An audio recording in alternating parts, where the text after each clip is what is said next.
Ashwini madam ರವರೇ, ಆಗ್ಲಿಂದ ನೋಡ್ತಿದ್ದೀನಿ ನೀವು ತಪ್ಪು ಮಾಡಿದೀರಾ ಅನ್ನೋ 1% ಪಶ್ಚಾತ್ತಾಪ ಕೂಡ ನಿಮ್ ಮುಖದಲ್ಲಿ ಕಾಣಿಸ್ತಿಲ್ಲ.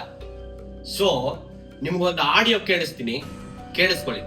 ಬಿಗ್ ಬಾಸ್ ಇವ್ಳು ಇದು ಕಾರ್ಟೂನ್ ಯಾವ್ದಿದು? ಒಂಟಿಲ್ ಇದೆಯಾ ಜಂಟಿಲ್ ಇದೆಯಾ? ಇದು ಕಾರ್ಟೂನು ಅಮಾವಾಸ್ಯನ್ ಜೊತೆಲೆ ಇಟ್ಕೊಂಡಿದ್ಯಾ? ಹೋಗು. ಪ್ಯಾಕೇಜ್ ಜೊತೆ ಫ್ರೀ ಆಗಿ ಒಂದು ಪ್ರಾಡಕ್ಟ್ ಬರುತ್ತಲ್ಲ, ಆ ಪ್ರಾಡಕ್ಟ್ ನೀನು. ಯಾರ ನೀನು? ಗಿಲ್ಲಿ ಗಿಲ್ಲಿ ಗಿಲ್ಲಿ ಕೋತಿ ಆಟ ಆಡ್ತಿದ್ಯಲ್ಲ, ಅದ ಯಾರು ಕಳ್ತಿದ್ಯಾ ಮಧ್ಯ ನೀನು? ಏನೇ ಇನ್ನು ಬೇಜಾನ್ ಮಾತಾಡಿದ್ದೀರಾ. ಅದನ್ನೆಲ್ಲ ಪ್ಲೇ ಮಾಡಿದ್ರೆ ಗೇಟ್ ತೆಗ್ದಿಲ್ಲ ಅಂದ್ರು ಗೋಡೆ ಹಾಕೊಂಡು ಓಡೋಗ್ಬಿಡ್ತೀರಾ ಮನೆಗೆ. ಏನಾಯ್ತೀರಾ ಇದ್ರ ಬಗ್ಗೆ? ಹೌದು, ನಾನು ಮಾತಾಡೇ ಇಲ್ಲ ಅಂತ ನಾನು ಹೇಳಲ್ಲ. ಯಾಕಂದ್ರೆ ಅದು ಎಲ್ಲೋ ನನ್ನ ಮೆಚುರಿಟಿ ಲೆವೆಲ್ಗೆ ನಾನು ಅಷ್ಟೊಂದು ಕೆಳಮಟ್ಟಕ್ಕೆ ಇಳಿಯೋಕ್ಕೂ ನಾನು ಇಷ್ಟಪಡಲ್ಲ. ಮೆಚುರಿಟಿ ಅಂತೀರಾ? ಇದೇ ನಾನು ನಿಮ್ ಮೆಚುರಿಟಿ. ಕೆಳಗೆ ಇಳಿಯೋಕ್ ಇಷ್ಟ ಪಡೋದಿಲ್ಲ ಅಂತೀರಾ? ಇದಕ್ಕಿಂತ ಕೆಳಗೆ ಇಳಿಯೋದೇನಿದೆ?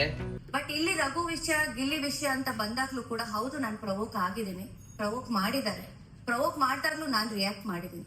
ಅಟ್ ದ ಸೇಮ್ ಟೈಮ್ ನಾನು ಕರೆಕ್ಟ್ ಅಂತಾನು ಹೇಳ್ತಾ ಇಲ್ಲ, ನಾನು ರಾಂಗ್ ಅಂತ ಹೇಳ್ತಾ ಇಲ್ಲ. ಕರೆಕ್ಟು ಅಲ್ಲ ರಾಂಗು ಅಲ್ಲ ಅಂದ್ರೆ ಏನರ್ಥ? ಪ್ರತಿ ಸಲನು ಹೇಳ್ತೀನಿ, ಅಣ್ಣ ತಗೊಳ್ತೀನಿ, ಐ ವಾಂಟ್ ಟು ಟೇಕ್.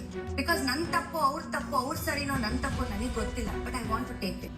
ನೀವ್ ಹಿಂಗೆ ಮಾತಾಡ್ತೀರಾ ಅಂತ ಗಿಲ್ಲಿ ಮೊದ್ಲೇ ಗೆಸ್ ಮಾಡಿದ್ದ. ನೋಡ್ತೀರಾ? ಬಿಡಿ ಪ್ಲೀಸ್. ಅಣ್ಣ, ಎಲ್ಲೋ ಒಂದು ಕಡೆ ನಾನು ಮಾಡಿರೋದು ನನ್ನ ಪರ್ಸ್ಪೆಕ್ಟಿವ್ ಅಲ್ಲಿ ರೈಟ್ ಆಯ್ತು, ಬಟ್ ಅದು ತಪ್ಪು ಅಂತ ಯಾಕೆ ಗೊತ್ತಾಗಿರೋದು ನನಗೂ ಈಗ ಅರಿವಾಯ್ತು. ಅದನ್ನು ನೋಡಿದ್ರೆ ಮಾತಾಡೋ ವೇಗದಲ್ಲಿ ಎಲ್ಲೋ ಒಂದ್ ಕಡೆ ನಾನು ತಪ್ಪು ಮಾಡಿದ್ದೀನಿ. ಮತ್ತೆ ಯಾಕೆ ಅಶ್ವಿನಿ ಅವರೇ, ಯಾಕೆ ನೀವು ಮನೆಯಿಂದ ಆಚೆ ಹೋಯ್ತೀನಿ ಅಂತ ಹೇಳಿದ್ರಿ? ಅಣ್ಣ, ಎಲ್ಲೋ ಒಂದ್ ಕಡೆ ನಾನು ಮನೆಯಿಂದ ಆಚೆ ನನಗೆ ರಿಗ್ರೆಟ್ ಫೀಲ್ ಆಯ್ತಾಯ್ತು ಅಣ್ಣ. ಅದು ನನಗೆ ಬ್ಯಾಕ್ ಪೇನ್ ಇದ್ದಿದ್ರಿಂದ ನಾನು ಮನೆಯಿಂದ ಆಚೆಗೆ ಹೋಗಿ ಸರ್ಜರಿ ಮಾಡಿಸ್ಕೊ ಬರ್ಬೇಕು ಅಂತಂದ್ರೆ ನನಗೆ ಅನ್ನಿಸ್ತು. ಆಮೇಲೆ ನಾನು ಯಾಕೆ ಮನೆಯಿಂದ ಆಚೆ ಹೋಗ್ಬೇಕು? ನಂದು ತಪ್ಪೇ ಇಲ್ವಲ್ಲ, ನಾನು ಯಾಕೆ ಮನೆಯಿಂದ ಆಚೆ ಹೋಗ್ಬೇಕು? ನಾನು ಇಲ್ಲೇ ಇರಬೇಕು ಅಂತ ನನ್ಗೆ ಆಮೇಲೆ ಅನ್ನಿಸ್ತು. ಮತ್ತೆ ಆಮೇಲೆ ಅವಾಗ್ಲೇ ಏನ್ ಮಾಡ್ತೀರಿ, ಹೋಗ್ಬೇಕು ಅನ್ನುವಾಗ ಏನ್ ಮಾಡ್ತಿದ್ರಿ?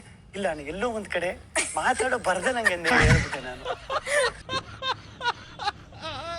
ತಪ್ಪು ಮಾಡಿದಾಗ ನಾನು ಒಪ್ಕೊಂಡಿದ್ದೀನಿ, ಅದನ್ನ ನಾನು ಯಾವತ್ತೂ ವಾದ ಮಾಡಲ್ಲ. But if I have to still continue in this house, ಅದೇ ಅಂದಾಗ ತುಂಬಾ ಕಷ್ಟ ಆಗುತ್ತೆ ಪದೇ ತಗೊಂಡು. So finally I want to take. ನಾನು ಇದನ್ನ ನಮ್ಮ ಆಡಿಯನ್ಸ್ ಹತ್ರನೇ ಕೇಳ್ತೀನಿ. ಆಡಿಯನ್ಸ್, ಅವ್ರು ಹೇಳಿದ್ ಏನಾದ್ರು ನಿಮ್ಗೆ ಅರ್ಥ ಆಗಿದ್ರೆ ದಯವಿಟ್ಟು ಕಮೆಂಟ್ ಮಾಡಿ. Okay, take a break.